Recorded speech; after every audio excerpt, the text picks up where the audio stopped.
Welcome to Psyched Up Cinema.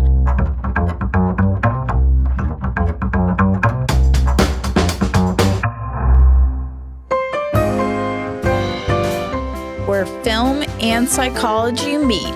With my background in psychology, criminal justice, and social work, and John's background in film production, it makes for one interesting show. Join us as we combine our interests to examine psychological topics and how movies use them really well. Or really poorly. Prepare to be psyched up.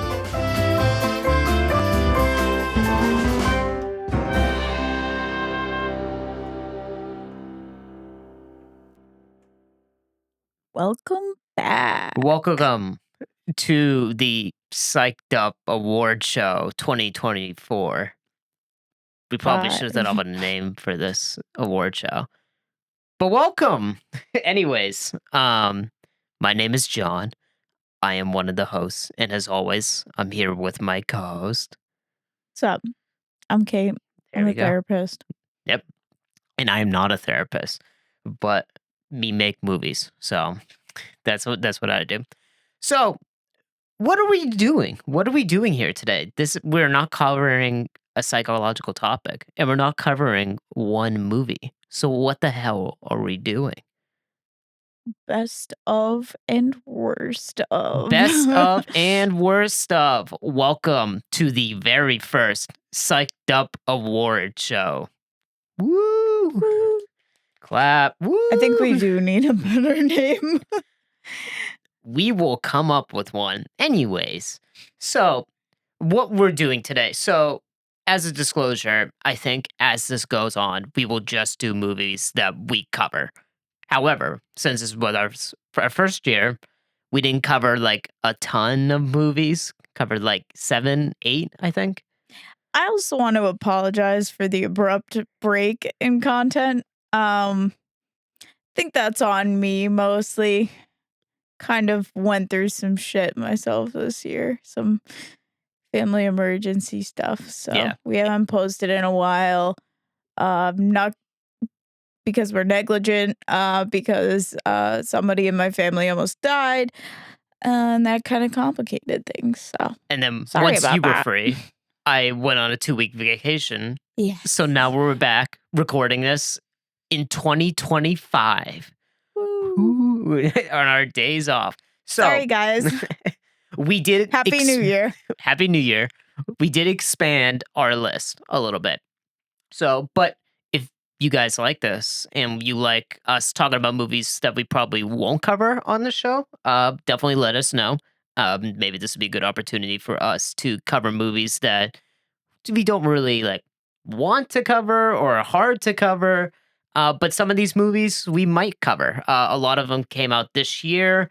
Some we watched in preparation of other movies. So we kind of just have a list of around like 20-ish, 15-ish movies. So would you like me to list off some of those movies? Go for it. Of course, we have all the movies that we covered, which is Shutter Island, To Die For, Diary of a Wimpy Kid, Turtles All the Way Down, In the Mouth of Madness, Teeth, Nightmare on Elm Street, Hunger Games, Catching Fire, and Beauty and the Beast. Those are all the movies that we've covered. And they weren't the only movies that we watched this year. Exactly. So we did expand our list a little bit. Movies that Kate and I have watched together this year.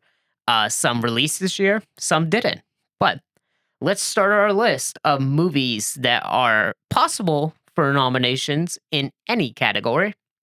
We have Joker 2. Woo! Best movie of the year. Inside Out 2. Trap. I Saw the TV Glow.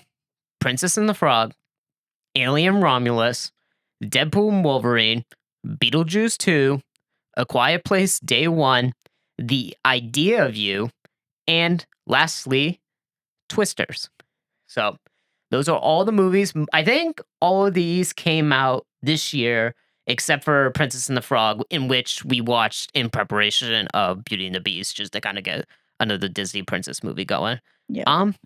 But yeah, But Kate, what are we gonna do with all these movies? What are all the categories? What categories are we doing? We got so many options here. We've got best movie, best actor, best supporting actor, best actress, best supporting actress, best music, worst movie, deepest movie, shallowest movie, best representation, most dynamic characters, most memorable characters, and most hateable character. That is absolutely right. So, how this will go down is Kate has her own nominations. I have my own nominations. We will read through our nominations, talk about them, and then we will each declare a winner. And that will be the winner of the Psyched Up Awards show, which means absolutely nothing, but it's kind of cool anyway. So, congrats to these people who win or are nominated. Shall we hop right into it? Let's get this started. Why don't we go ladies first, as I am a gentleman and I have chivalrous behavior? You go first. Let's start with best movie. All right. I think you can kind of see this coming.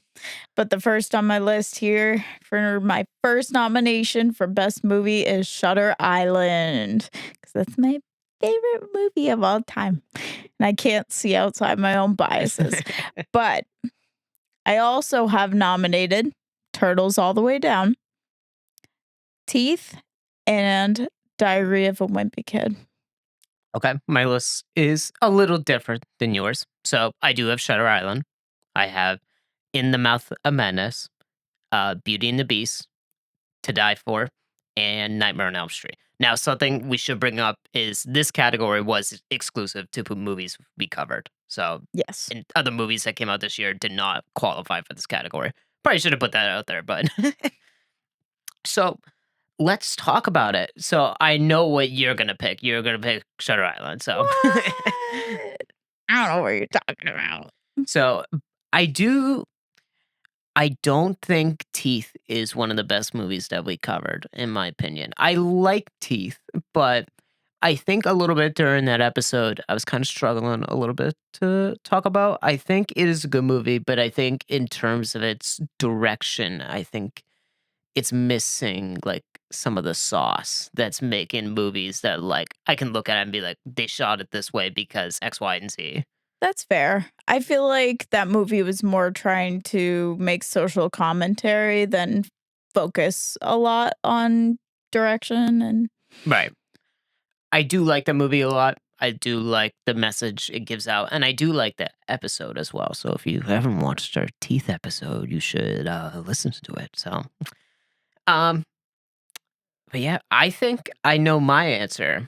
I know your answer, but why don't you announce yours first? gotta give it to Shutter Island. I just can't see outside my own biases. I love that movie. It has so much rewatch value. There's so much symbolism and hidden meanings packed in throughout the movie. I love the score. The visuals are stunning. The acting is really good. I think it's an all around really great movie. Fair enough. And I'm not going to argue with that because it is a very good movie. However, I don't think it is my best movie. Loser. My best movie goes to. Do you want to guess? It's Beauty and the Beast. It is Beauty and the Beast. Fucking knew it. I think Beauty and the Beast, I think for the same reasons why you like Shutter Island. It's a beautiful movie. I think there is a lot to talk about with that film. It is animated beautifully. It looks amazing. The music is great. It's just a phenomenal movie. And I always go back to that movie because I just love it. I think it's a comfort movie. And I think it's interesting to talk about. I think people look at that movie on the surface and they think it's Stockholm syndrome, which doesn't exist. You should listen to our episode on Beauty and the Beast. It's honestly one of my favorite episodes, if not my Yeah. number one favorite Yeah, episode that that is we've probably our done. favorite episode. But I just think there's a lot to talk about that movie. And even when I listen to people talk about it, I'm like, oh, I never picked up on that. Like, that's cool. So I always Yeah. like movies like that. I have a really hard time comparing animated movies to live action movies. I think that's Fair, because I mean, it is a completely different art form, and even though you look at some of the, like, how it's shot, how it's acted, part of animation is the acting really does come from some of the animators. Not saying that the actors don't put in work, but I mean, like, it is the animators that's bringing that voice to life, and it's Yeah. giving the body of the actor, basically. So it's basically Otherwise, you just miss out on the body language, the facial expressions. So much of what an actor does gets passed on to an animator in animated films. So I just have a hard time, like, comparing, especially in terms of the acting. right. Yeah, Comparing animated to live action movies is tough. absolutely. Yeah, because I mean, it's 2 different people doing the acting. It's the animator who interprets the voice, works with the director, and kind of figures out what would work for the characters, what would the characters do, and making sure that the actor's voice lines up with what the character you're animating is. So I can see that difficult. They're harder to separate the 2, but I still got to give it the Beauty and the Beast. So I still disagree, but that's okay. that's okay. Moving to the next category, Best Actor. I will go first this time because Wow, where's your chivalry? Died out we're after I we're gonna disagreed with you. you're gonna do the first one next, or you're gonna be the first one next. My nominations for Best Actor: Sam Neill from In the Mouth of Madness, Justice Smith from I Saw the TV Glow, Leonardo DiCaprio from Shutter Island, and Josh Hartnett for Trap. I picked all of the same We have ones. all the same nominations. Every single one is Okay, the same. that's valid. I still haven't picked a winner for this one I because haven't either. I haven't picked a winner in any category except for best movie. I'm kind of hoping just to hash it out. so Justice Smith is amazing, and I saw a TV Glow, and I think you and I don't have like I don't think our opinions line with that movie as much as other people do. People really love that movie, and I think you and I like have respect for it. We like it, but we don't like I love see it. where it was going, though I feel that the intention behind it is kind of lost. Right, and we will talk about it a little bit more when we get to another category where I nominated the film. But in all honesty, the acting in that movie is phenomenal. Justice Smith Really is amazing in it. incredible.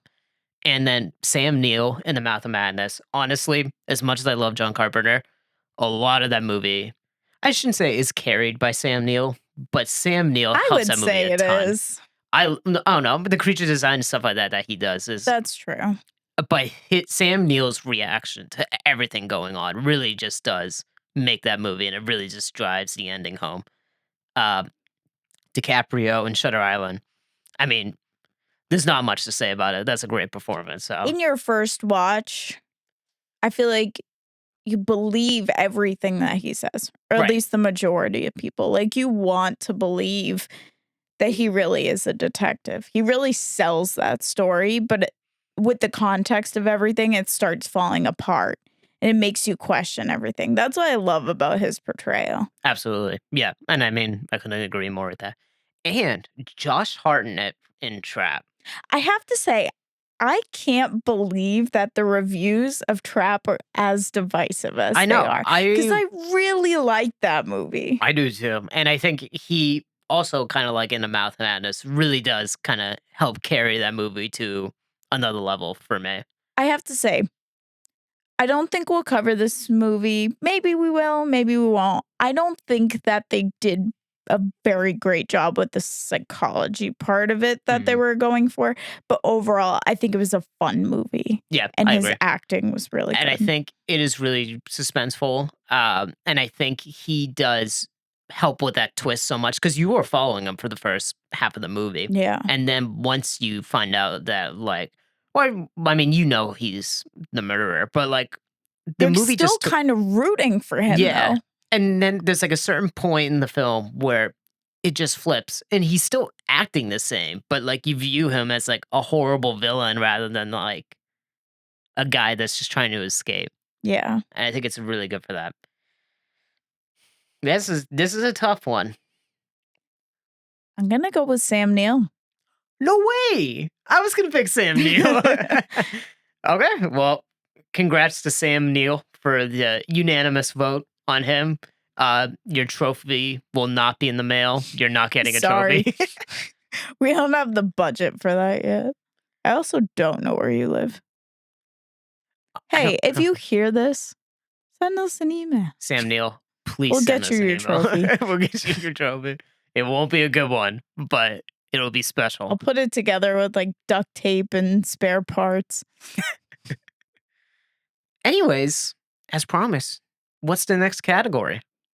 Best Supporting Actor. I'm gonna say in advance, I'm really bad at pronouncing names, which is ironic for me because I have a really terrible last name. But I'm gonna give it my best shot. So, my first nomination is Steve Zahn, also known as the Diary of a Wimpy Kid Dad. Yep. He's iconic. I love his character. He just always has these perfectly timed one-liners, and I don't know, I just love his character. Michael Keaton as Beetlejuice, iconic. I mean, you can't argue. He just does such a good job with him. Robert Capron as Rowley. Come on, Right, you Rowley. got 2 Diary of a Wimpy Kid nominations They're on there? just Okay. so good. No, they I are. No, the love characters the are not really good. characters in that movie. You could argue that he's a main actor, not a supporting actor. You could, I don't yeah. know. I just There's went with different it. levels of supporting actor, and Yeah. he's definitely in it more than the dad, but, like, the dad really captures the film. Yeah. Mark Ruffalo in Shutter Island plays that detective role so well.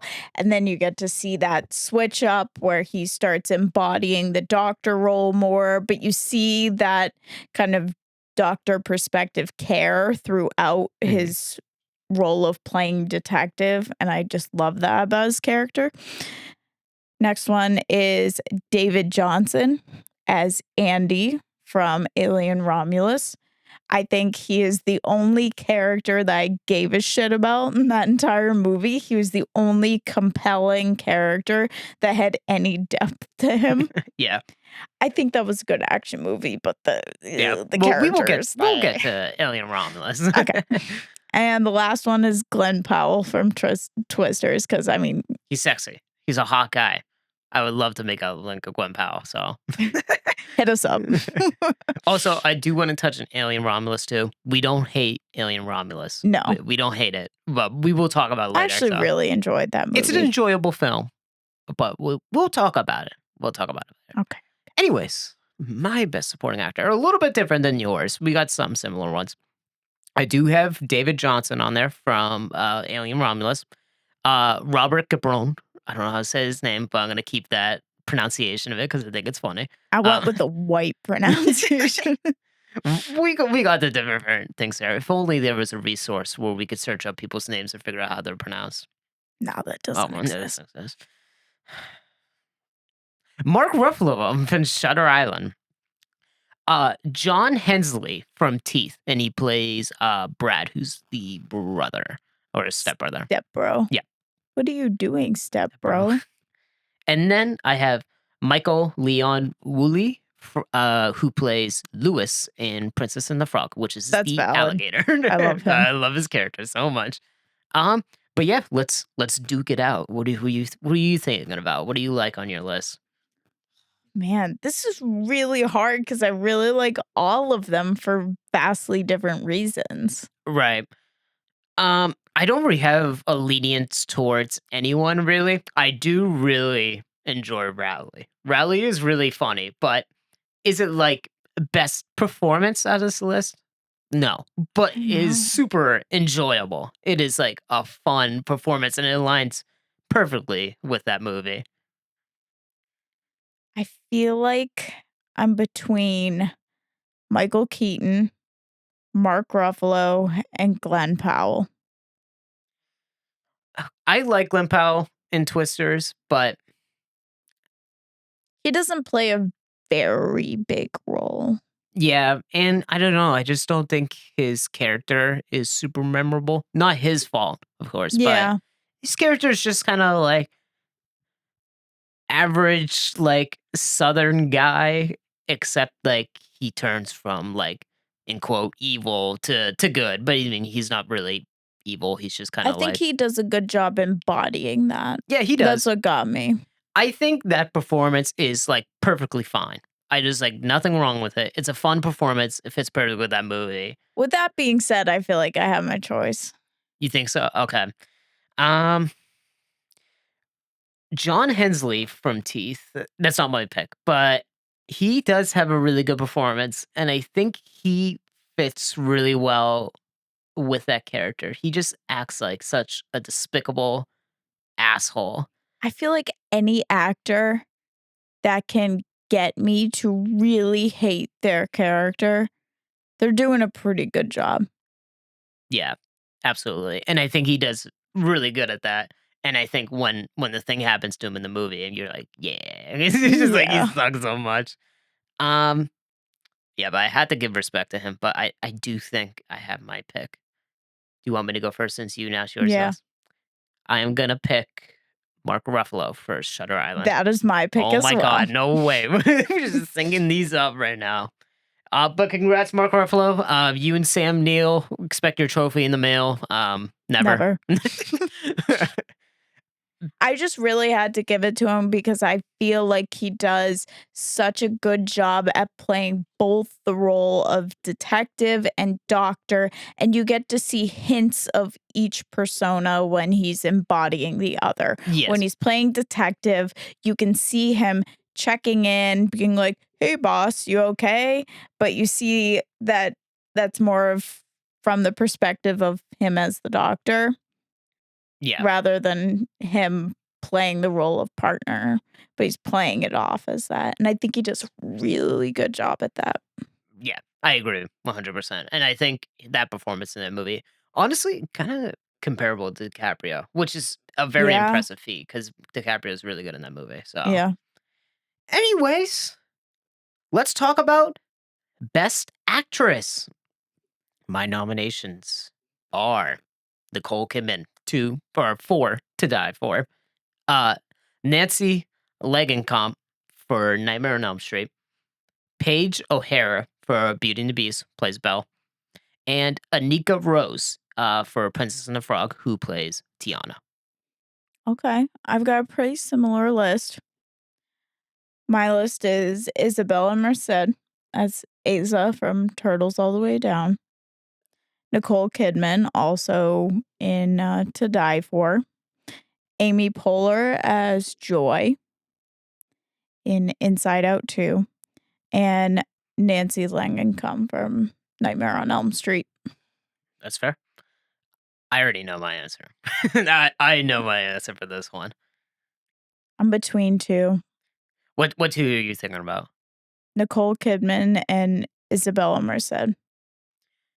Oh, I mean, I can already say my winner right now if you want, but I like It's to wait for the Nicole bigger. Kidman, I already know that.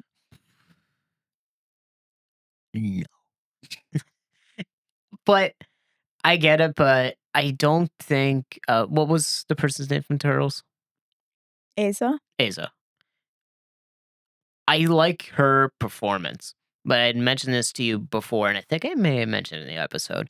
I'm not a big fan of her voiceover performance. I'm not sure if it was like her choice or it was that was her direction. I have to Either way, disagree. I have to disagree with that. I just think the delivery of the voiceover is very flat, and if it was intended by the director, I mean, I'm not blaming the actors at all, really, because I mean, it's a personal choice. I just don't really like the personal choice, honestly. I don't know, as somebody who has had struggles with intrusive thoughts before and works with people who actively struggle with intrusive thoughts, I can say that sometimes they are delivered that way. Mm, Very unemotional, like, do this thing, do this thing. You're not supposed to do it, but do it. It doesn't have to be like something super highly emotionally charged. I get it, but I just don't think in the context of a movie it works for me. That's just my issue with the performance, but I do like I the think it just hit performance. me different as somebody who knows what it's like. Yeah. I mean, I get it. I'm not gonna shit on your opinion for it, but that's the reason why she didn't make my list. I'm But gonna give it to her. you're gonna give it to her? I'm gonna give it to Isabella Merced. I gotta give it to Nicole Kidman. That performance Nicole for Into the Die For is amazing. I love that I performance can't so much. disagree with that. I just think I was more emotionally compelled by Asa. I think that's fair. I do think it's very respectful that Nicole Kidman can turn this like on paper, kind of just like a shitty, like asshole person into someone that you kind of rooting for a little bit. She just has like Until that, the whole like yeah, child totally, predator yeah. thing I kicks mean, there's a in. certain kind of like trap. There's a certain point where you're kind of rooting for her, and then you're like, I don't know about you. It's kind of like something like that. Got some questionable motivations here. Yeah, it's I don't know. I just really like the performance. I think it's still part of my favorite of this year that we've covered. Moving on. What's All right. next? Best supporting actress. And we do have to give a quick caveat to this one. Yes. So there is a nomination on this who is non-binary, and we will bring up the actor that is non-binary. The reason why we put them in the actress category for two different reasons. One, they play a woman identifying character in the film, so that was one reason. And two, Bella Ramsey, who plays Ellie in The Last of Us show, also non-binary, got nominated for, I believe, Best Actress in the Emmys. So I'm kind of basing it off the experience with the Bella Ramsey playing a woman identifying character and this person playing a woman identifying character. But they are non-binary. I want to put that out there. But that's the reason we put them as a category. So Yeah, we're not trying to invalidate that. We're just kind of going off of the precedent that was set. And they do play a female identifying character. So that's what we decided is best. But again, we don't want to undermine or devalue their identity. exactly. So whenever we refer to them, we will call them by their pronouns. So, but what's your nominations? All right, here we go. First one. Again, I'm going to butcher this. I'm really sorry. Cree Chinchino, who plays Daisy in Turtles All the Way Down. Bridget Lundy Payne from I Saw the TV Glow. That is the non-binary actor. Um, Emma Corrin, who plays Cassandra Nova in Deadpool and Wolverine. Lainey McNeil, who plays Patty Farrell in Diary of a Wimpy Kid. Great performance. Can't even argue. I just love her. Winona Ryder as Beetlejuice, or in Beetlejuice. That's my last nomination.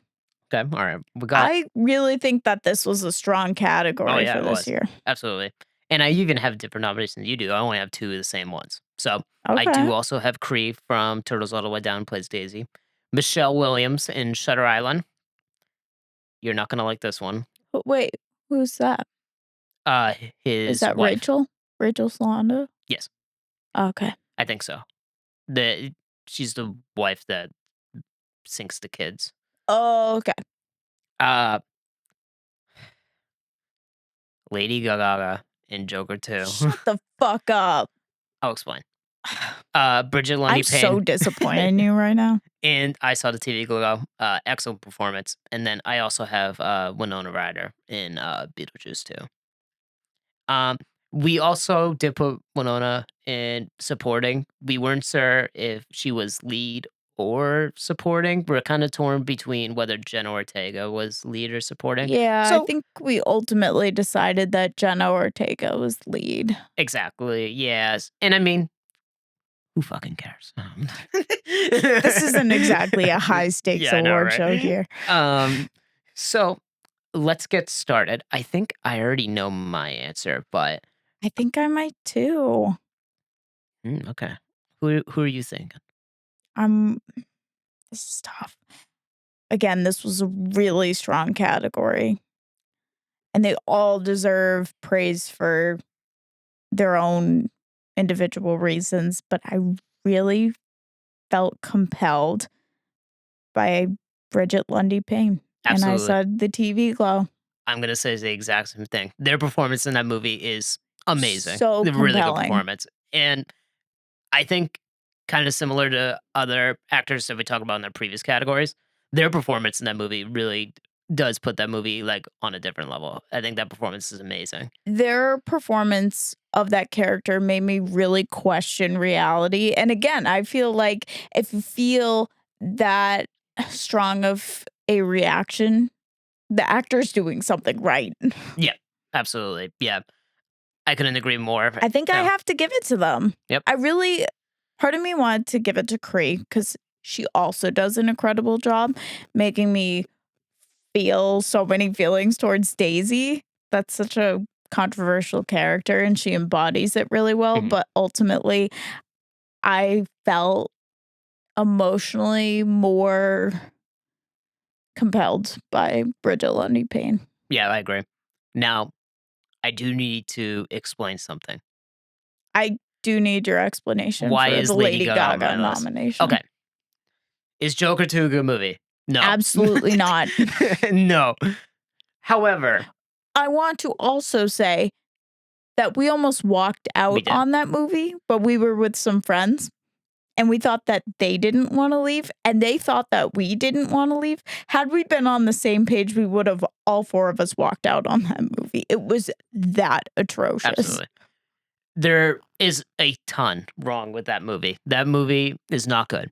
However, the reason why it's not good is not because of the performances. The performances in that movie are very good. I do Agreed. think they are good performances. I think Lady Gaga does a good job. Why do I keep messing up? Lady Gaga. I don't know why I keep Lady going Gaga Gaga. Gaga. Gaga. It's just the Go way I'm go talking. Gaga. I think she definitely has a really good performance. I do think she makes that character compelling in the beginning until that movie becomes unbearably boring. But I don't think it's her fault. Yeah, I think she has a good performance in that. So I do have to give at least some kind of kudos to Joker 2, even though the movie's not very she good. tried her best. She did try her best. So I had to clarify why she's on the list. But anyways, That let's talk script was just dog shit. let's So talk about something that we really like. Music. So, what do we got for music? What are you thinking for music? this was another really tough category. And I wanted to give the nominations to the most original music.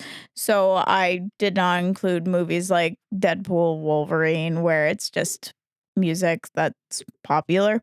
Um, so my Oop. first nomination, I was gonna say we're looking more for like score rather than yes, like correct. soundtrack, like picking other songs. Yeah. My first nomination is Shutter Island. Warm, warm. It's so I don't know, it really sets the ambiance of the creepy, isolated island, especially the scenes on the boat where you're approaching the island, those big bass rumbles. Yeah, Hunger Games: Catching Fire. I think that one also really sets the mood super well. There's lots of fanfare in the celebratory parts where they want you to get amped up for the Hunger Games and all of the propaganda that goes mhm. into it, or as they like to call it, propos. Propo. Propos. We gotta get him for the propo. Nightmare on Elm Street, Pretty solid. again, really sets the scene well. Beauty and the Beast, and Princess and the Frog. I was gonna say if neither of those movies are on your list. I don't know what you're on, but I was wondering where they were gonna come in. Similar. I have Beauty and the Beast, Beetlejuice 2. I like Danny Elfman's score in that. It's a pretty good score. Shit, I should have put that on there. I love Danny Elfman. In the Mouth of Madness, the score by John Carpenter, of course. Nightmare on Elm Street, and of course, Princess and the Frog. So I think I know what I'm picking, but I do have to give a shout out to In the Mouth of Madness. I think it's a really great score. I think his like rock interpretation in that score, especially at the end when the movie theater thing is happening and Samuel's just Yeah. laughing and that fucking like guitar and drums hit in and I then do have to say I distinctly remember watching that and saying, "Wow, this goes hard." it's like I honestly like if we had like best ending in a movie, I probably would have put that one on there because I fucking love that ending. I can like picture that ending exactly in my head, like everything. It's how Yeah, good of an ending it is. I do like Carpenter's scores. I don't think this one is gonna take it home for me compared to some of the other ones that we have on our list. agreed. Well, it's not even on your nomination, so Mostly because I think I kinda overlooked it because I already had 5 yeah, written yeah, yeah, yeah. down. Yeah, we try to limit our nominations to like 3 to 5, so Yeah, this context. I went over, so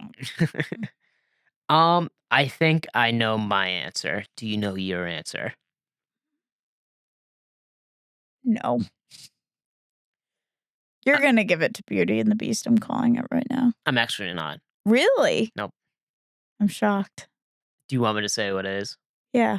My winner for best music is Princess and the Frog. I think Princess and the Frog has some of the best Disney music out of any Disney movie. I think like that Hunchback of Notre Dame have like the best music. Beauty and the Beast also has really good music too. I mean, all of them have really good music, so I'm not gonna like, except for some of the newer ones. Anyways, um, so I think every song in Princess and the Frog is an absolute banger. I love like If I Were Human. I love that song Yeah. so much. That song is so good.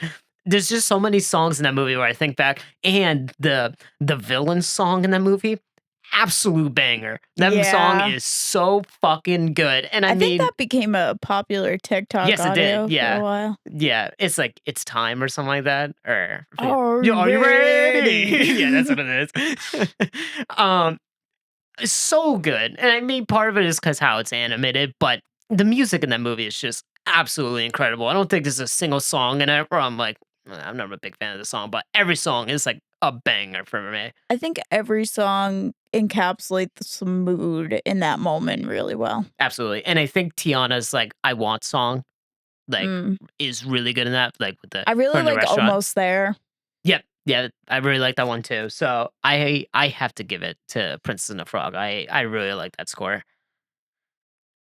You really won me over. You gonna pick I Princess and the Frog? I kind of wanted to give it to a non-lyrical score Mm, because I think Shutter Island is really incredible at setting the scene, but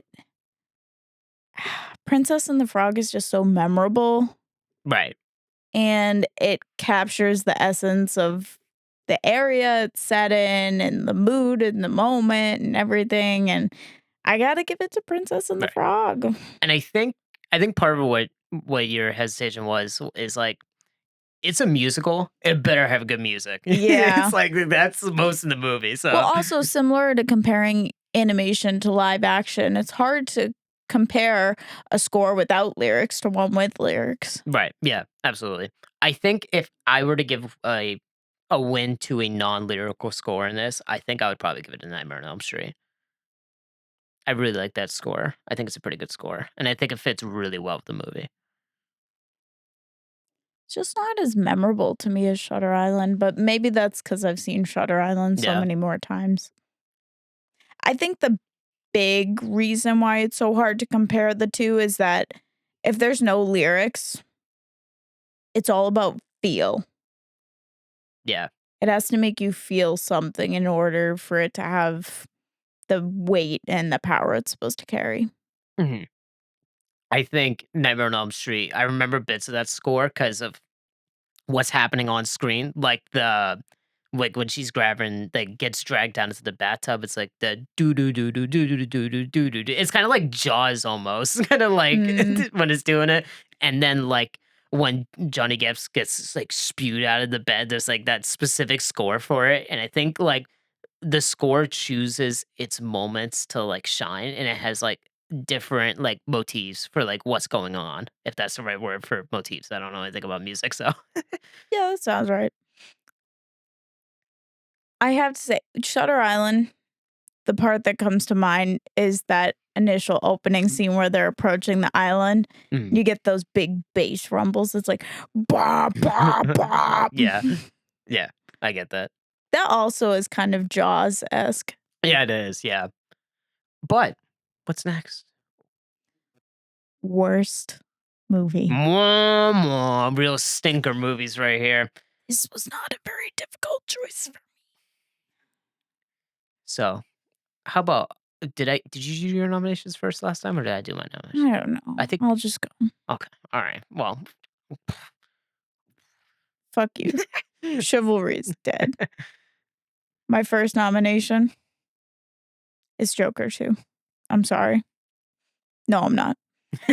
Second nomination, A Quiet Place Day 1. It was fucking boring. I'm sorry, it's fucking boring.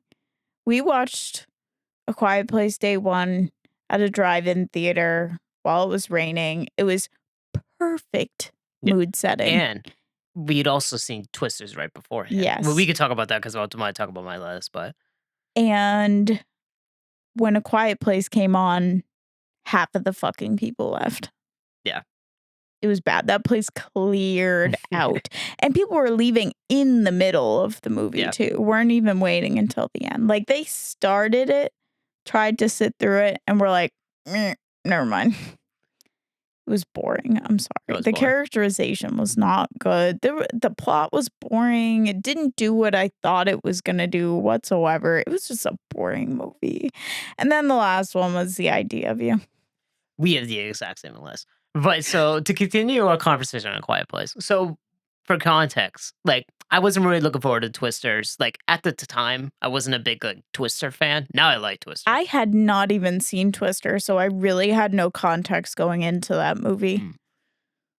I actually didn't know that. But anyways, so like I was kind of like, okay, we're gonna go see A Quiet Place. I'll sit through Twisters in the beginning. You'll get to see your man Glenn Powell, and we'll all be happy. Who I had never even known existed until watching that movie, so don't act like Now I was going into it like, oh, Glenn Powell. Now you know Glenn Powell. Now he's unforgettable. So like I wasn't really looking forward to Twisters, and as Twisters, I mean, it's not like amazing. It's not. I don't think I have it nominated for a single thing, but like I like it. I think it's a pretty solid movie. Yeah. And then The Quiet Place Day 1 comes on, and I think everyone what they're expecting is the way Quiet Place Part 2 starts out, where it's like just that town and absolute chaos. People are getting like ripped up. Yep. And you're like, oh fuck yeah, like we're New York City. Like this shit is gonna go fucking insane. And it does go insane for like 20 seconds, and then it turns Until into she a quiet blacks place. out. Yep. And this is we had watched a movie yesterday where I talked about I hate when movies black out when shit is gonna happen. This movie is the prime example where shit is hitting the fan. You're there to see what is going on. And she blacks out during the part of that I thought the whole movie was going to be based around. Like the whole figuring out that you have to be quiet thing. No, when she wakes up, they got that shit figured out. Yeah. And then it's just a quiet place. So it's like, it's not Quiet Place Day 1. Except the characters are fucking boring. Yeah. Yeah, I don't care about them. Yeah. Yeah, movie's just not very good. Because, like, the way people described it and the way the trailers looked, it looked like Quiet Place 1 and 2 are Alien. Quiet Place Day 1 is Aliens. Like, we're like, shit's just gonna fucking hit the fan. So much shit's gonna happen, but nothing happens. It's not Aliens. It's like boring. it's nothing happens. Yeah. And Joker too. And the fact that out of all the Quiet Place movies, the one where it's like the origin story has the least amount of the alien things featured. Yeah, I didn't even think about that. It's like they're like barely hardly in it. part of the story. The cat was cool though. Yeah. Cat was the only one I wanted to survive. Yeah. The rest of them I was like, meh. It didn't make me care. And like it just doesn't really like make sense in the context of A Quiet Place because they're like, all right, the government saved us and like They have helicopters that like take the aliens somewhere else. But like, if they knew that, why didn't they just wipe out the aliens like a fucking long time ago? If the military is formed enough to like save New York City, why can't they just kill the aliens? They just fucking shoot them. They die by bullets. It's not like they're like invincible. Don't they not die by bullets? You had to do like the sound thing to kill them.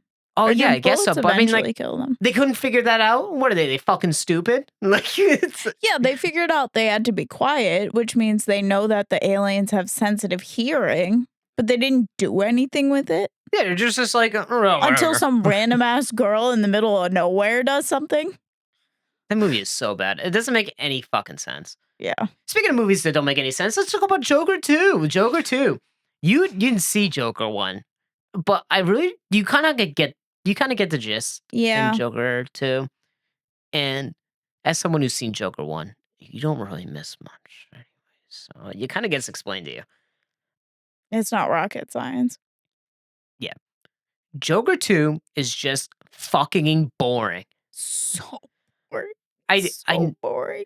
And I hate that the title itself has like a psychological theme.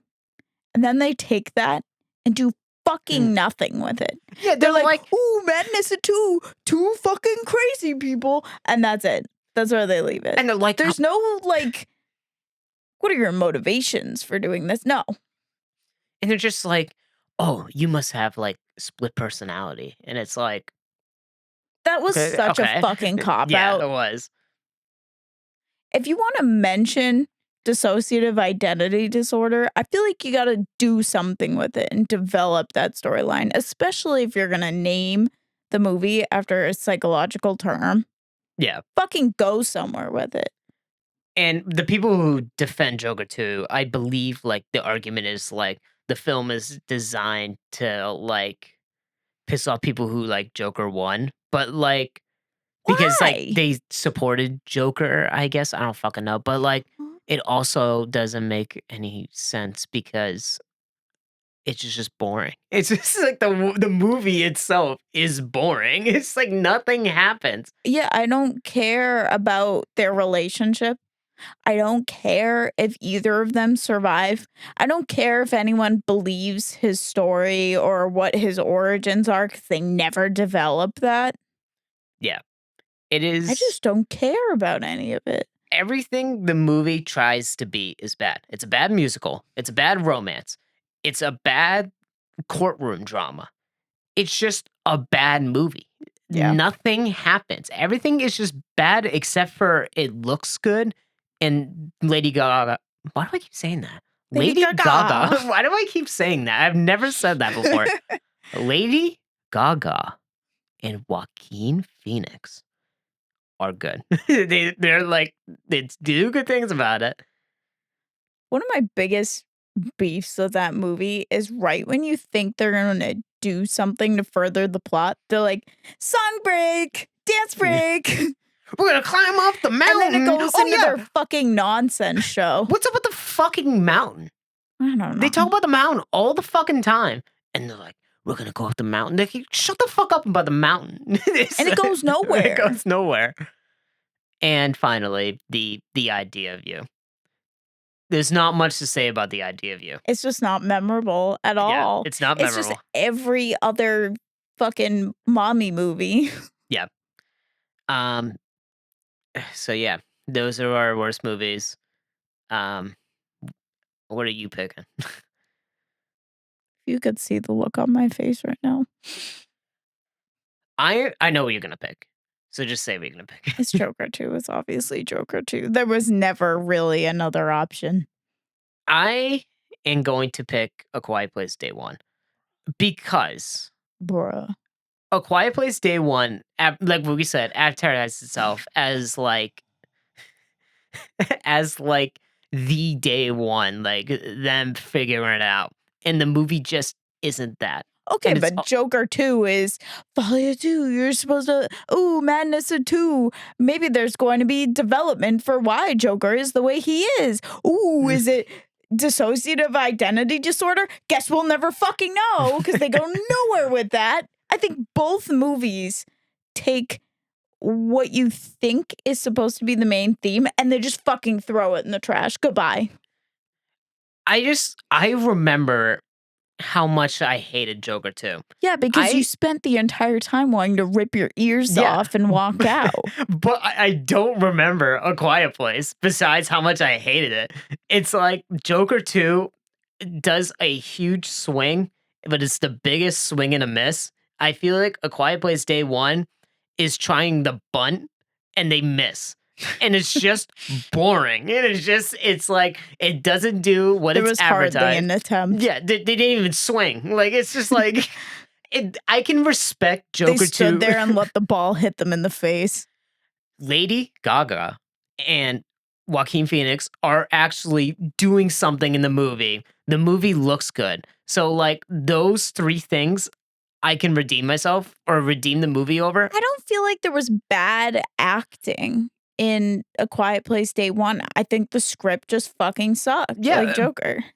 Yeah, but at least like I can remember the performances in Joker. I wish I couldn't. So I'm gonna give it to Quiet Place Day 1. I liken this to traumatic events. I'm gonna relive Joker mentally because I hated it so much. It's burned into my brain because I hated it so much. Quiet Place Day 1, I can forget about it and move on with my life and act like I never saw it because it's not memorable. But Joker 2 made me so angry that it's burned into my brain. I was just so mad at the creators for wasting my time. I get it, but I'm still sticking with A Quiet Place. Your choice is just wrong, but okay. But you know what that means is that We can this move year on. we've only covered good movies. Yeah. Wait until next year. Oh God, I know what that means. Don't do Anyways, that to me. let's move on from the worst movie to the deepest movie. The ones that really get you thinking. The ones that we love so much that we had to think so much about. Anyways, my picks for the deepest movies are Shutter Island, I Saw the TV Glow, In the Mouth of Madness, and Teeth. Okay. I'm pretty similar, a little bit different. Turtles All the Way Down, Shutter Island, Teeth, and I Saw the TV Glow. Let's talk about I Saw the TV Glow. Because Okay, we shall had we? hinted about this earlier. So we like I Saw the TV Glow. We don't really To a love point. it though. To a point. My issue with I Saw the TV Glow is it's operates like a deep like think piece. But they tell you everything, Yeah. basically. And They it's both treat you like you're a philosopher and a dumbass. yeah, like the scene with Maddie in the spinning room, Yeah. which is a well shot scene. It's just so much explaining. Yeah. It's just explain. It's like, oh my days. Like, please just let me think about You it. know, I understand that there is a certain impact that a monologue has, but that was too much. Right. And like I thought it was cool. And like we said, with Bridget Lundy Payne's performance. Incredible. Great performance. And like when they're talking about like how they dug themselves out of the ground, I'm like, this is fucking sick. Like this is Yeah. awesome. And then It's like just so compelling. it is. But there's a point, and it's not their fault, where the monologue just like kind of falls apart for me. Yeah. And like that's where I think I had the issues with the movie, where it kind of like treats it as this think piece, but they kind of just tell you everything. And then like Yeah. you could make the argument where it's like, well, like you're supposed to wonder like if the TV show thing is real or not. But to me, it doesn't really matter. I don't think it makes a difference, at I least the way I agree. think about it. I can agree with that. It treats it as a super smart movie, which it is until a certain point where that monologue happens. And it's I just don't know. like, The monologue hit me like, we're so deep, aren't we? We're so Yeah. smart. We're so not like other movies. They just really didn't have to do that. right. Like to me, like a deep movie is something that like it is something like I saw the TV glow, but it doesn't explain It itself. lets you come to your own Right. conclusions based off of everything that's not explained. Right. Like a deep movie to me is something I know you haven't seen it, but something to like Mulholland Drive. Like Mulholland Drive, like has this aspect of it where you can interpret it in a bunch of different ways, but it doesn't outright tell you, and it lets you figure out what the movie is. And I don't think I Saw the TV Glow gives the audience the opportunity to figure out what their interpretation of the film is. Rather, it tells you the interpretation, but makes you want to guess if the TV show is real or not, which I don't think it Is beyond matters. the point. Yeah, Yeah. that's my issue with it. I think if they highlighted more that scene with Justice Smith where he's in the bathroom and he's, like, peeling Oh my open god, his skin, really good scene if too. they put more focus on that and less on the monologue, the really heavy, long monologue, it would've come across way less pretentious. And it would have been deeper and more meaningful to me personally. I'm not speaking for everyone, especially not for the community it's intended for. But for me, I feel like it would have had more impact if they allowed the visuals and the acting to speak for itself. Yeah, I agree. Um, but I know we're being negative because like we have to talk about it in that way to kind of explain why it's not winning. But like we Yeah. have to talk about it. And like maybe we'll revisit it in the future. Maybe we'll like it. But at the time being at this recording, we just think it at least maybe when we watch it next time we'll view it differently. But because I mean it could be one of those movies. Like other movies I mentioned. Um but yeah, that's also TV. I feel kind of torn in my choices because I really feel strongly about Shutter Island and Turtles All the Way Down. Shutter Island for its build up to the point of would you rather die as a good man or live as a monster? Mhm. And Turtles All the Way Down in its existentialism and the comparison to a pile of turtles and is there ever an end to it and where is your core self and are you defined by your thoughts? That made me really think. Right. For my picks, so we've already talked about Shutter Island enough, so I'm just gonna glaze over that. In the Mouth of Madness, I have this on here just because of the different ways you can interpret what's going on. Like, you think he's a fictional character. I think he's a byproduct of what's going on. But other people may have different interpretations, and that's why I'm putting it on the list. I don't think I am going to make it a winner, but I do think it should be on there for how you can perceive what's going on in the film. That's I kind of can where I put agree it with at. that. It does make you think. Yeah, Definitely. and that's all you need. And then Teeth I have on here just because of what it tackles without outright saying it, which I Yes. like. It talk I kind of wish I saw the TV Glow took the approach that Teeth did more. right. Yeah. Yeah, absolutely. Because like Teeth doesn't come out and say like purity culture It doesn't need to stings. say Yeah. any of that. Yeah, it just shows you. It just goes through the story and shows you. And I mean, yeah, Teeth has some like kind of like goofy moments, like where like Yeah. the doctor like puts his hand in and loses his fingers, and like Yeah. how like the teeth itself comes from like an ancient like ritual or something like that. So I mean, Yeah. like there's like goofy parts like that, but I think the movie's message is really well handled. Yeah. But with that being said, do we have a winner? Feel like we're not going to agree on this, but I'm gonna give it to Turtles. I'm not agreeing with that. But I want to explain. Turtles makes you think about a lot of things. And I'll put out there, maybe I'm biased because I've read the book and I feel like the book goes more into the philosophical part of things. And I just mentally get jumbled when I've read a book and watched the movie of which is which, what was left in, what was taken out. but I really like the scene where she talks to that professor and tries to get to the root of what are we Mhm. as individuals? Are we our thoughts? Is there a core to our being? And also important to recognize the context that I read this book in my freshman year of undergrad for a YA literature class.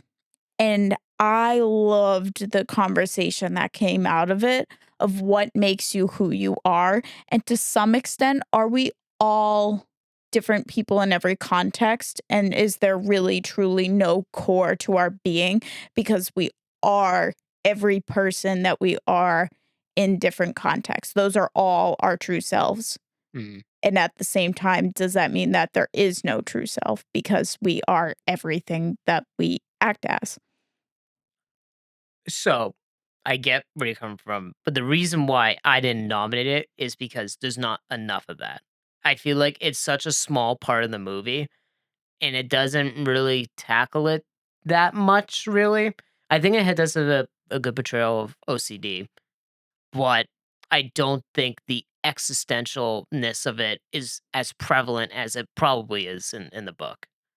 I think another part that really won me over for this category is the ending part with Daisy, Mhm. where she explains, you get your happily ever after, but that doesn't mean that there aren't still struggles. There are still Right, difficult parts, and having a good ending overall doesn't negate that there was difficulties in getting there.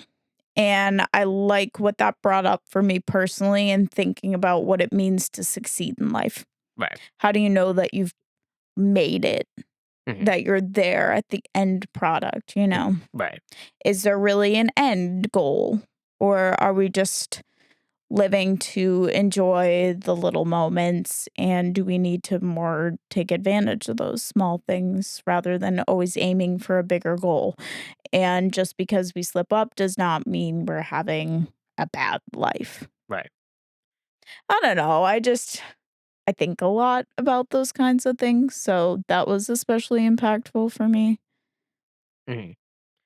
My winner is Shutter Island, so that's what I'm I picking for can't that one. disagree with that. You know, I love that movie. Yeah, I think, uh, I don't know, I think it's just a solid movie overall.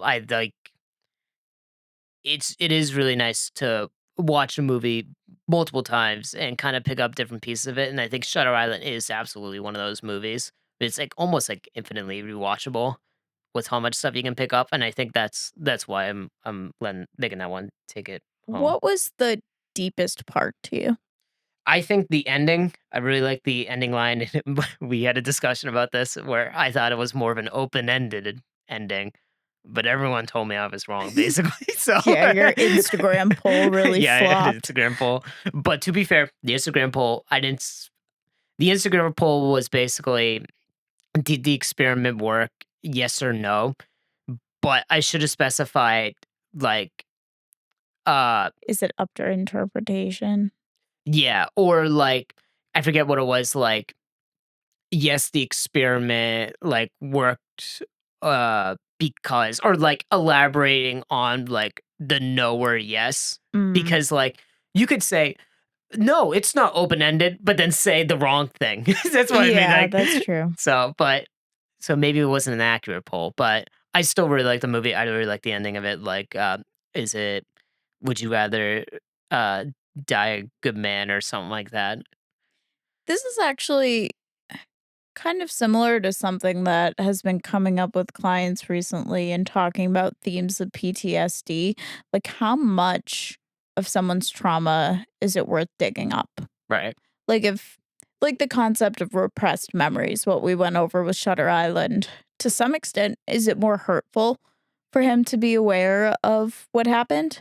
Because I think we are driven to want to know truth and what actually happened. Mhm.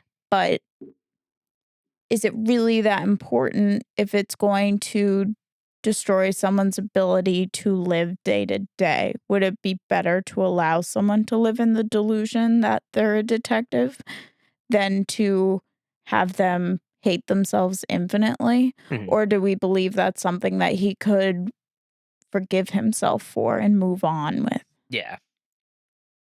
I don't know. So that also is a part that makes me think deeply. As they say, in a swimming pool, there's the deep end, and of course, there's the shallow end. And you're not supposed to dive into that end, I've heard. Yep, and you're definitely not supposed to dive into the shallowest movies where you could break your neck and whatever. Become paralyzed. Anyways, my nominations for shallowest movie: Alien Romulus, The Quiet Place Day One, The Idea of You, Joker 2, and Deadpool and Wolverine. And I want to say shallow doesn't necessarily mean bad Yes. because Deadpool and Wolverine wasn't trying to be deep. Yes. And it doesn't need to be deep to be Right. entertaining. And even though Deadpool and Wolverine is on my list, it's not the winner.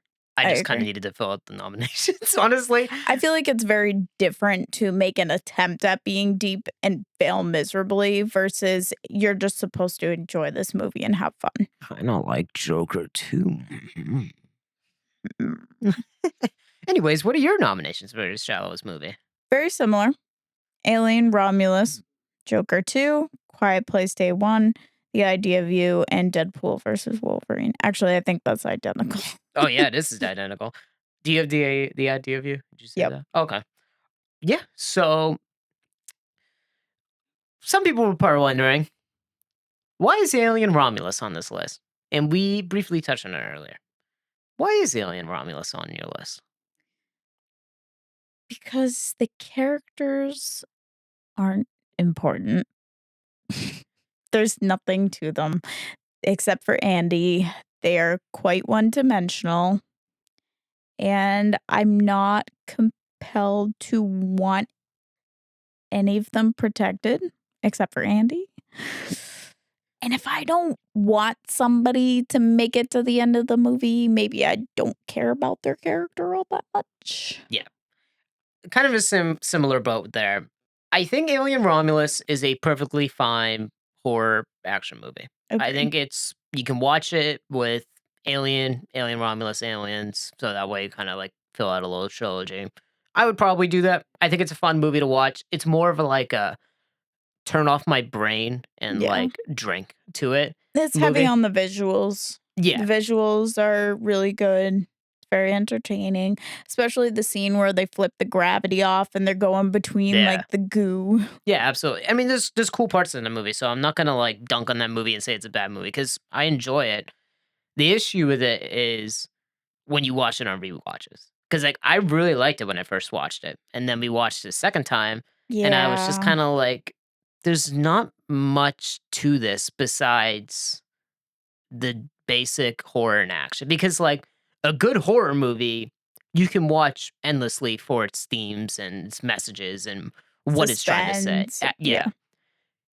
And a good action movie, you just watch probably because you love the characters, they have really good characterization, and like what they're fighting for is something you can kind of get behind. And Just the visuals of the fighting itself. yeah, absolutely. So I mean, both great examples. Aliens, maybe not like a super deep movie. It doesn't really have like a existential deep meaning or anything like that. But fucking Ripley is an amazing character, Yes. and saving Newt, the kid's name isn't it Newt? Think so, yeah. Um, that arc and also the android in that movie, really fucking good. They And just have Jonesy. yeah, Jonesy. They just have so many good characters in Aliens, and the fucking action scenes rip. The fucking action scenes are goated. They haven't like aged at all. They're Yeah. just really good, and it's just like They you also watching that visuals. further Ripley's characterization. Like, she's inherently selfless. Yeah, She would have died for some kid that she hardly knew. yeah, exactly. And Aliens, like, has like the meaning of kind of like I do wanna cover the movie on the podcast eventually, if it has, like, the isolation of being in space and being betrayed by a corporation and stuff like that, and it has And those AI messages. versus human, Exactly, where the yeah. flaws in AI, it just ages so well too. Yeah, absolutely. But when you look at Alien Romulus, what does it have? Nothing, that's the issue. It has action and it has aliens. Yeah, and I mean, that's great. The I have to say again, the visual component with all the face huggers, like, Mhm. unfreezing and skittering around on the floor and in the water builds the suspense, and the fucking offspring thing Yep, at the end was so freaky looking. The visuals are very compelling, but the storyline is lacking. yes, and I agree with that. Should we move on? Do you have anything else to say about Alien Romulus? Did we decide on that being our winner? No, because I have other movies on here. Okay. Quiet Place, day one, kinda touched on this. There's not much going on. That's kind of the Mhm. issue. The only really attempt at being deep there was the whole self-sacrifice thing, and do you have something to live for? Do you have something to fight for? Yeah, and, like, she's in, like, hospice or something like Yeah. that, where, like, I think that's what the movie's supposed to be about, but I just don't think I really cared. I just don't. That's the thing, they give her nothing to fight for, so when she decides to die, it's like, "Well, yeah." Like, okay. Just like, If I was in so much pain that I needed to be on narcotic patches and I was in the middle of an apocalypse, I'd wanna die too, fuck it. What do yeah. I have to live for? To go run away from aliens? No, thank you. Take me out. The idea of you. I hardly remember any of that movie. The idea of you, I hardly remember you. Yeah, so that's on there. Jonker 2. Jonker 2. What is there not to say about Jonker 2? I think somebody would make the argument that this is a deep movie, in quotes. Where's that argument? I'm struggling to People find like it. Joker 2. It's very few people, but Grasping at straws. yeah, I think Joker 2 really tries at something, but it's not doing it at all. It's just No, not doing what it's trying to do. And Deadpool and Wolverine, I mean, it's not trying to be it's not, yeah, anything. it's a stupid comedy and it knows it. I just kind of needed to fill out 5 nominations. So If we're thinking about any deep themes for that movie, I guess the concept of, like, brotherhood and unity and fighting together, I don't know, but yeah, it's not trying to right. do anything in Yeah, it's not like particular. it's trying to be a think piece or anything Yeah. like that. It's just trying to be a stupid superhero movie, and it is. So, um, who's winning?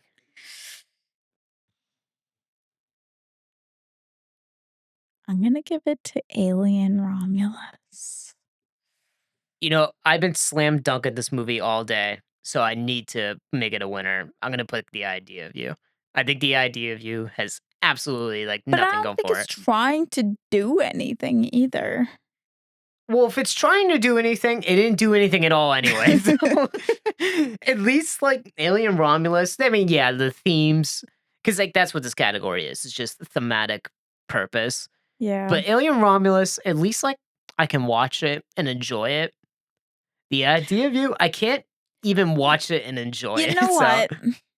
I think I'm gonna retract that because now I'm thinking about how Andy turned bad because of his programming, and I mm, guess that makes you think of, like, is AI inherently bad, or is it all in how it's programmed, or is it kind of both? And because they make you feel for yeah, Andy, and he's really the only character with any dimension yeah, whatsoever, but it does make you think about, like, is Andy inherently good? But he's AI, and that's dependent on his programming, yeah. so I'm gonna give it to Joker 2. Joker 2. Joker 2. Best representation. Now, we should probably explain this category. So it can be best representation for like a group of people, or it can be how it represents something in a movie. So Yes. if you want, do you want me to go first so I can kind of Sure. explain? So we have I saw the TV glow on there. I think it's a good allegory for transgender, so I put that on there. Diary of a Wimpy Kid for its representation of like childhood and like how you remember things and like the kids in that I feel like are The represented as child. jocks, the Yeah, nerds, the like, all the different groups being bullied, being a bully, yeah, all the stupid little things that go around like the cheese touch yes, yeah. Turtles all the way down for its portrayal of OCD. and Nightmare diversity. and diversity too. Yes. Uh, and Nightmare on Elm Street. Now, not for the group of people or anything like that. More so for how Nancy's representation of sleep deprivation happens throughout the movie. And it's not Mm. really what the movie is about, but I think it does a really good job at like showing her downfall because she's not sleeping. It also, I think, does a really good job at blurring the lines between is this a product of her sleep deprivation or is this actually Freddie manifesting himself? Yes, yeah. So those are the reasons why I picked those four movies. Like when she falls asleep during class. Yes, and when she falls asleep during the sleep study too as well. I think that's also Yeah. one one. But yeah, what are yours your picks? Very similar. Turtles, Inside Out 2. I saw the TV glow and Diary of a Wimpy Kid. Now, my argument for Inside Out 2 is I feel like it did a great representation of a panic attack and talking yourself down from a panic attack, and also anxiety and how it's well intended, but ultimately sabotages and hijacks your brain. Mm, okay, I think it's fair. I think I know my winner for this one. Do you know your winner? I'm kind of between two. Do What you what want to two are go you thinking first? about? I'm between Inside Out 2 and Turtles. I'm not thinking either of those. So Really? nope. Hmm, I am going to pick I saw the TV glow because okay. we've been kind of slam dunking on a little bit. I had to pause this recording for a second and like we had a little discussion. I'm like, are we being too hard in this movie? I think the way it shows somebody is like I'm trying to find a way to word this. It Can I give it a shot? Yes. It shows people's internal struggles in a visual external way. Yes, that's a great way to put it. Because I when I watched a movie, I get it. Like I'm like, "Oh, that's interesting." And I can look at parts of the movie where I'm like, "Okay, that's where it I interprets think that the and stuff." most impactful one is what we were talking about before, where Justice Smith, like, peels his body open, Yes. and it shows that wanting to escape yourself kind of feeling that's really hard to represent otherwise. Yes. And I think the interpretation or the representation of it is really interesting. It just like I said, the monologue scene really just bogs it down. But I don't think that monologue scene really affects the representation of the film. I So agree. that's why I'm putting it as a winner. Okay. I'm gonna give it to Inside Out 2.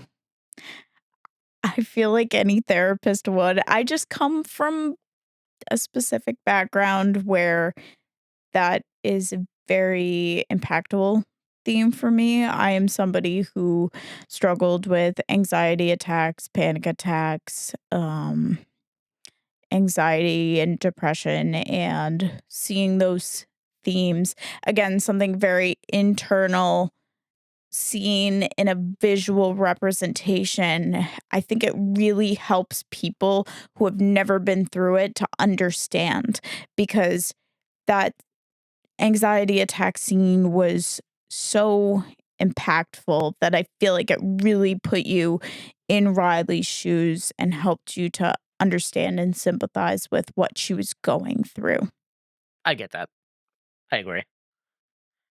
Um, next up, most dynamic characters. This one was really hard We for should probably me. explain what is a dynamic character. So a dynamic character, we're kind of taking the angle of they're kind of a love them or hate them or both kind of character. There are moments where you sympathize with them. There are moments where you hate them. You just feel like they're a very well-rounded character that you would have a hard time assigning the label of good or bad to because they do both. They're more like real human beings. Real people are dynamic. They're not inherently bad. They're not inherently good. Everybody fucks up. Everybody makes some good decisions sometimes. And that's kind of what we're going for. Yeah, and I also think from beginning to end, how does the character change throughout the story? That was also an aspect that I put into mine. Yes. Um, but what are you thinking? What do you think is the most dynamic characters? I have six.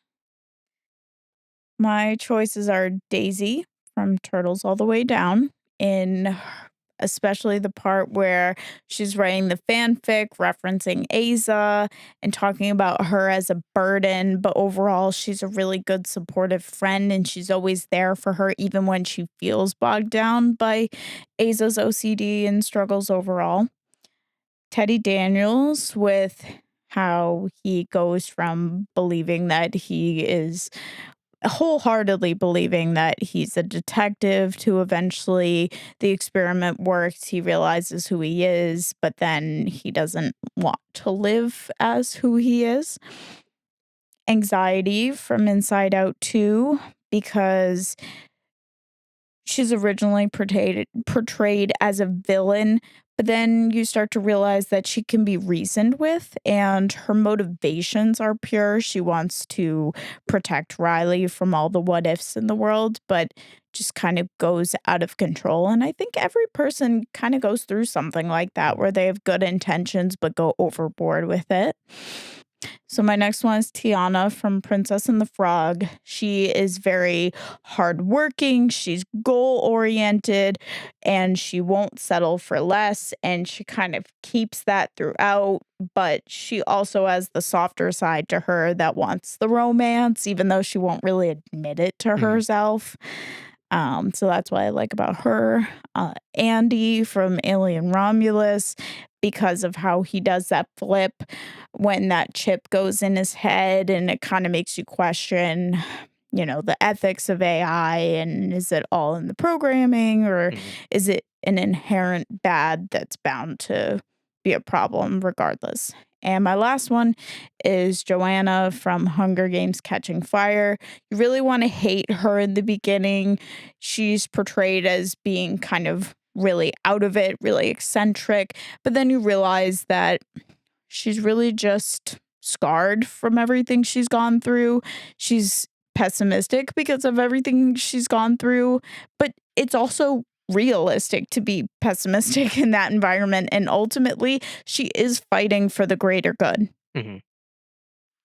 Okay. We have some similarities. So, I have Anxiety from Inside Out 2, Teddy Daniels from Shutter Island, Beast from Beauty and the Beast, Tiana from Princess and the Frog, and John Trent from In the Mouth of Madness, which is Sam Neill's character.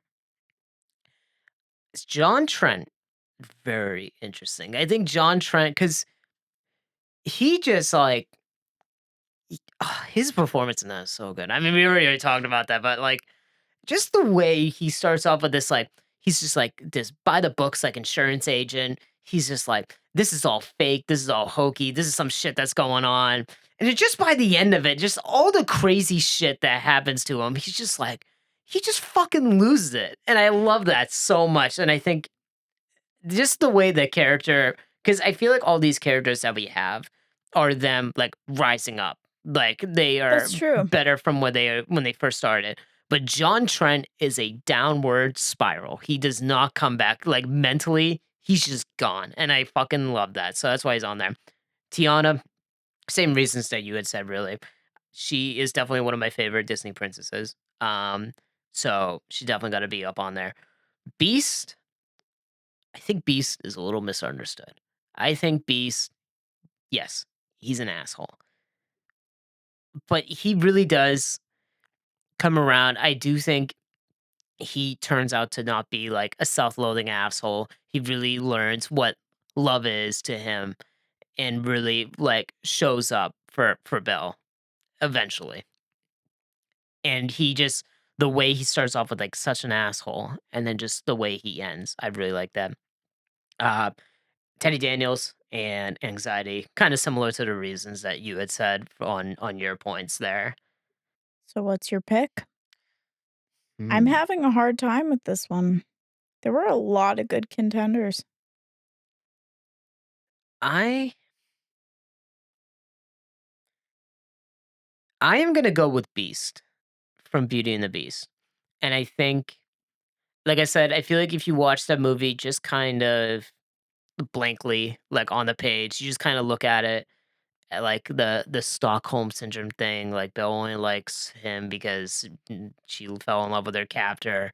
But I do think truly Beast starts off as an insufferable ass, but he turns out and he just like by the end of it, he's just so done and sad, really. Once like Belle leaves, he's just like miserable. And he's not miserable because he's not gonna be human again. He's miserable because he doesn't have Belle.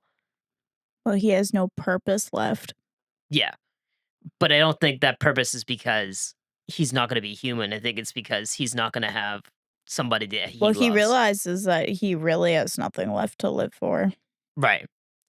But I just it's so good because instead of, like, going back to his ways of being, like, an angry asshole, he just turns out to just be sad, I guess, rather than taking it out on other people. Hmm.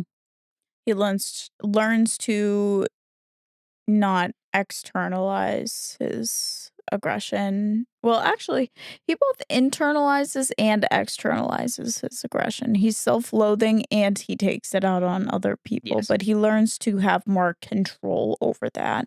Mhm. That's fair. So what are you picking? What are you thinking? It's tough. I am between anxiety and Joanna from Hunger Games. So, in terms of Hunger Games, I'm gonna argue against Joanna, Really? because You don't think she's dynamic?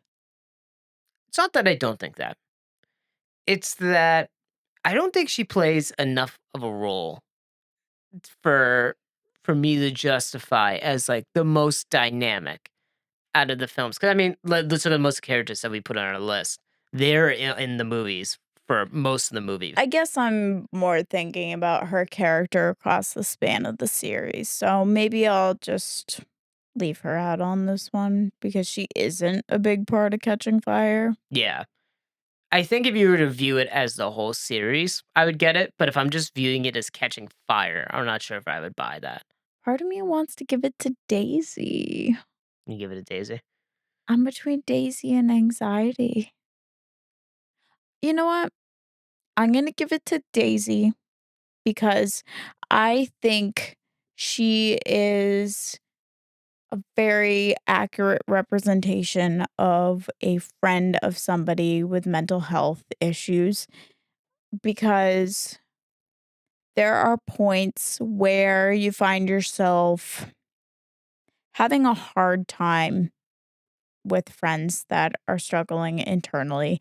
And you might beat yourself up for it because you recognize that it's not their fault that they are the way they are. But ultimately, you can't control the way you feel. It is frustrating when somebody's mental health issues get in the way of them being a good friend, Mhm, even when you can't blame them for it. So she tried to find an outlet to get those feelings out, which was inappropriate for that to be a public thing, and she comes to recognize that and comes to grips with the fact that she has not been a great friend similar to Aza, mhm, and originally she's defensive, but she does become willing to change, and both Daisy and Aza do a better job at being there for each other despite their own difficulties. mhm. I get that. I think that's respectable. even though I don't think Daisy is the most dynamic, I understand that. So, Okay. and I do think her fan fiction thing is probably one of the best things in that movie too, and I did really like that twist. And I also like that you understand exactly where she's coming from, where like she needs an outlet to vent. Yeah. It's such a human thing. Everybody needs an outlet to get their frustrations out. But I also respect that she is able to realize that she went about it in an inappropriate way, Mhm. making that such a public thing, and that she never confronted Aza about her feelings. So how was Aza to fix any of that? Yeah, I agree. But when we talk about most dynamic, who do we remember the most? How about our most memorable characters? This is the longest list of nominations for me. There were S- some really iconic characters. How about I go first, since I know I have a Okay, shorter okay. list than you do. So I'm gonna pick Josh Hartnett's character from Trap, Freddy Krueger, Gambit from Deadpool and Wolverine, Suzanne Stone from To Die For, and of course, Mr. Melancholy from I Saw the TV Go. We need to provide context for that, I feel. We love Mr. Melancholy. Every single time we see any face on like a circular object, we go like, "Is that Mr. Melancholy?" That's Mr. Melancholy. We do that for everything. So that's why we use it on our list. We went to Storyland over the summer. That's such a New England thing. If you're not in New England, you may not know what Storyland is, but it's like storybook characters represented in rides in a theme park.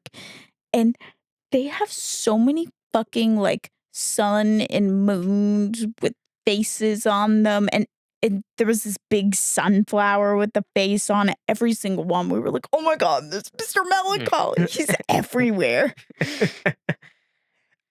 So who's on your list? Obviously, Mr. Melancholy. Obviously. In addition to Suzanne Stone, Beetlejuice, because he's just so iconic. Yeah. Even the color scheme alone is enough for you to know who we're Mhm. talking about. Freddy Krueger with the knife fingies, Rowley, Rally, of course. Belle, and the fucking alien offspring thing from Oh yeah. Alien Romulus, because that thing could manifest in my nightmares. It's so freaky looking. I'm honestly surprised I didn't put Belle on my list, but it's Yeah, too what's late now. wrong No, with you? what's wrong Fake with me? fan. Fake fan. Fake fan. This was a tough one. I really want to pick Mr. Melancholy For the because, like, memes. just because of his design and like Uh, he's kind of iconic in that It's kind movie. of uncanny valley. Yeah. I think that's why it's so super glued into my Mhm. brain. Yeah, he's just so iconic, and like we've been thinking about Mr. Melancholy since we've seen that And movie. we've only seen it once. Yeah. So Mr. Melancholy is a tough one. I'm leaning towards that, but also Josh Hartnett's character in Trap. Really? I think I just like he just sticks with me. I really like that character, and I really like that performance. So a part of me is just because he got I think if we picked other actors for that, part of me kinda wants to pick him as the most memorable because I do remember that character Mm. a lot, and I remember his switch and stuff like that. He's just so charismatic. Yes. That's a thing. Because part of you wants to root for him, but he's also such a piece of shit. Yeah. But he's a good dad. Yes. Yeah. I think it's kind of a tough one, but you kind of have a pretty different list than I I do. do. Part of me wants to give it to Beetlejuice just because how could you not think of Beetlejuice? You know, everybody knows Beetlejuice. He's Yeah. just so iconic, and his quirks and his mannerisms are just so iconic. Mhm. I think he's kind of a similar nomination to like Freddy Krueger. Yeah. How could you not think of him when you think of knife fingers? Yeah. I think I think I'm gonna go with Mr. Melancholy. Think that's gonna be my pick. I'm gonna go for Mr. Melancholy You too. gonna go Mr. Just Melancholy? because of the amount of times that we've referenced this character in being everything circular with a face on it. It clearly was cemented in our brains for some reason, and for that reason, I call Mr. Melancholy most memorable. Yeah, we probably have some bias, but I think Mr. Melancholy thing really takes the cake. So, congrats to you, Mr. Melancholy. You'll get your trophy in the spaceship. No. Finally, the last category. What is the last category? The most hateable character. Now, who do you have as most hated? Who do you not like the most? My list is Joker. I have no sympathies for him. I think he sucks. And he's completely underdeveloped if they wanted to go for the angle of mental illness. So Mhm. I have no sympathies for him. Gaston, just completely self-absorbed, does not see anything outside of himself and what benefits him. He just all around sucks. And women are just trophies, and he acts very predatory. He just really sucks. And he never gets any better. Yeah. Brad from Teeth, kind of self-explanatory. He is gross, sees women as objects. He's predatory, takes advantage of power dynamics. He just really sucks. President Snow, he just sucks. There's nothing redemptive about him. You know, we forgot to put Songbirds and Snakes on our list. I'm just realizing. That came out this year and we watched it. Too late. we're already halfway through this. We're already on the Whoops. last one. So I really like that movie. I just wanted to put that out there. But President Snow sucks. He just wants to watch the world burn, only cares about himself. Nothing redemptive about him. He participates in psychological and physical warfare and just sits back in his mansion and laughs about it. Yeah. Fuck you, President Snow. The warden from Shutter Island, he does not care at all about watching the patients get better. He thinks it's all a waste of time, does not care about them or their quality of life, pokes fun at Andrew/Teddy on his journey to get better, makes all these little side comments that are just snarky, and he sucks. And the last one is Suzanne Stone. She's a predator. She's a manipulator. She sucks Predator. also. She's a predator. She's a predator. I think it's funny. This was another really tough one for me. Who do you have? I have Keith David's character in Princess of the Frog, and he's like the voodoo bad guy. I don't know what his name is, so I swear he has a name. I don't remember. So Hold up. Doctor. Can't pronounce that, but it says commonly known as Shadow Man. Shadow Man. Okay, all right. So Shadow Man from Princess and the Frog, Gaston, obviously. Patty Farrell. I hate Patty Farrell so much. Her Title IX joke in the wrestling, she won me over. She's so funny. I just went to school with so many obnoxious people, and Patty Farrell is the obnoxious person of all She's the time. pick me. Yes. She really just wants to be in the spotlight all the time, and she doesn't care what happens at the expense of her Yeah. pursuing that. The Warden from Shutter Island, and of course I have Brad from Teeth as well, because he is an absolute shitbag. Him and Keith David, or the Shadow Man, very similar in my book, where I hate both of them, but when they both get their like comeuppance, I'm like, yeah, like it's And just they so satisfying. also both have really good songs. Brad? Oh, shit. I was thinking Gaston. Gaston does have a really good song. Because can't you compare Gaston to the Yeah, you Shadow can. Man? Yeah, That's I where just my think, brain went with that. yeah, you can, but the reason Brad and like the Shadow Man I put together is because their moment of like revenge is kind of drawn out. Like the "Are you ready?" like part is Yeah. like so drawn out, and he's like begging for his life. And then Brad, when he's get his dick eaten, he's like, you just see him like just hopping around with no dick. And the reason why I didn't put Gaston on it is just because he just gets thrown off a building, and it's Yeah. not like drawn out, but like it is similar where it's like when he dies, I'm like, yeah, just kind of like on that front. Yeah. And then of course the warden is just such an ass. Like I just can't stand him. He's just like an asshole.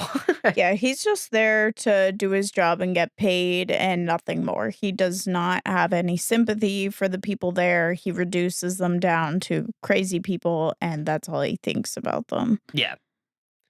Uh, and then Patty Farrell, like I said, I think I just went to school with so many people like Patty Farrell, and I They just had to be the center of attention. They had to be first at everything. When they didn't get their way, they threw a big hissy fit. yeah. I think everybody knows a Patty Farrell. Hmm. I am I am in quite a pickle. I don't know what to pick. Do you know what the pick is? It's really difficult. I What is your think pick? I want to go with Brad from Teeth. I think that's valid. He has no redeeming qualities. He is very hateable. At no point did I want mercy for him in any sense. Yeah, I get that. I wanted him to seek the most brutal end. I think I'm gonna go with the Shadow Man. I Okay. think I really like Keith David's performance in that.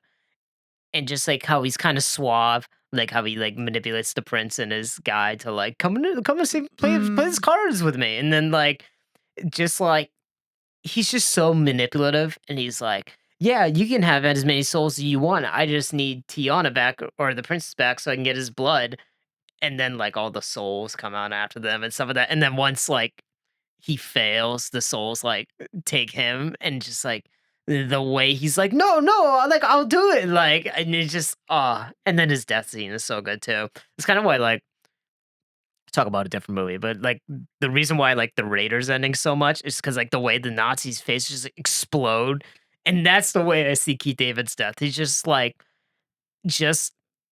the worst death unimaginable, just, like, happens to this guy. and he was fully deserving of it. Absolutely. Yep. What a good movie. But that wraps it up. That wraps up our Psyched Up Awards show for 2024.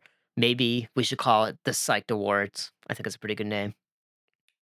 Psyched for awards. Psyched for Psyched up Awards. for awards. Psyched Up for Awards. There you go. We have decided our title Preliminary at title. the end of the episode.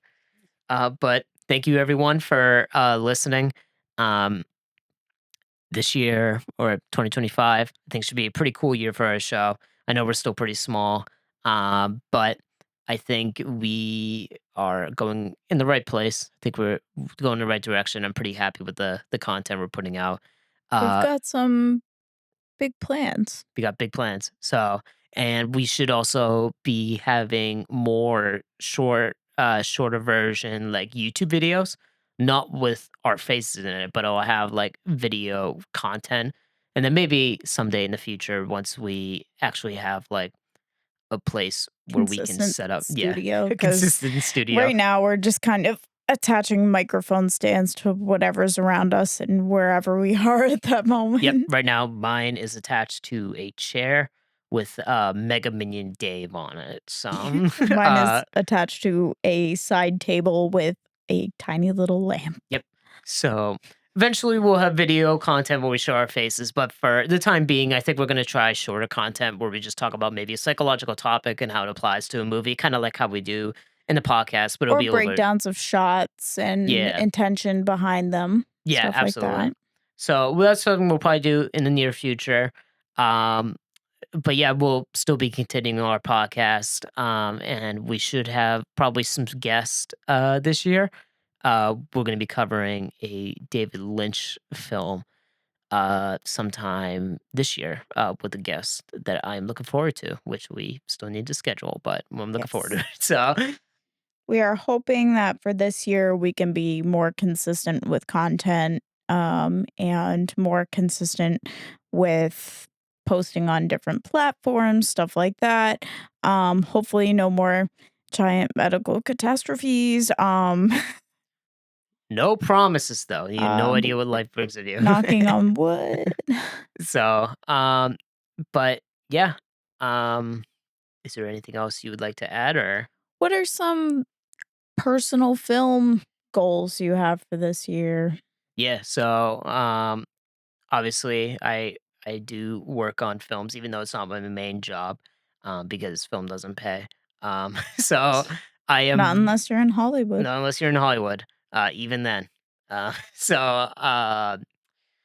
gonna be working on a short film in February, later February. So um And I will be acting in it. yep. It's gonna be like a shorter horror film, probably maybe like 5 to 7 minutes. But yeah, looking forward to that. Should be pretty fun. But yeah, that's where it's going on my movie life, and I'm just doing some sound design and working on this. So, how about yourself? What are your some psychology goals? I am hoping this year to do a animal assisted intervention training. It's kind of expensive. That's a thing. But that's a big passion of mine that I want to be more educated on the applications of. I also want to be more educated in autism and ADHD and how it presents in women, and just because there's so much focus on male identities and how that's represented in those diagnoses. And I also want to learn more about personality disorders. I feel like my knowledge is kind of lacking there. So Hmm. I'm always hoping to expand my clinical knowledge and skills. So that's one of my goals for 2025 is just to keep learning. Yeah, that sounds great. And the audience, you should have a goal of subscribing and liking our videos and stuff like that, and rating us. So you can be here and be notified when we do end up being able to follow through on all the content that we have planned. Yeah, absolutely. But thank you all for the support. Like I said, we're still so small, still a small show, but um I am pretty happy with where we are and where we're going. So I'm pretty excited for the future, and you should be too because it should be pretty epic. Um but yeah, uh thank you all for watching. I also wanted to say I'm proud of us. I'm proud of the work that we've put into this show. I'm proud of what it's grown into and where it has the potential to go. And this is something that felt very far out of my comfort zone when we started, but now I feel like it's something that's helped grow my self-esteem, and I'm very grateful for that. And I hope to continue, and I hope that shows itself in the quality of the content that we put out. Yeah, absolutely. And I just like movies, so that's why I'm here. Um but yeah, everyone, take care. Hope you all had a happy new year. And Thanks for being here, yep, thanks for being here. Have a and great thanks rest for of your staying. day. Have a good one, everyone. Bye.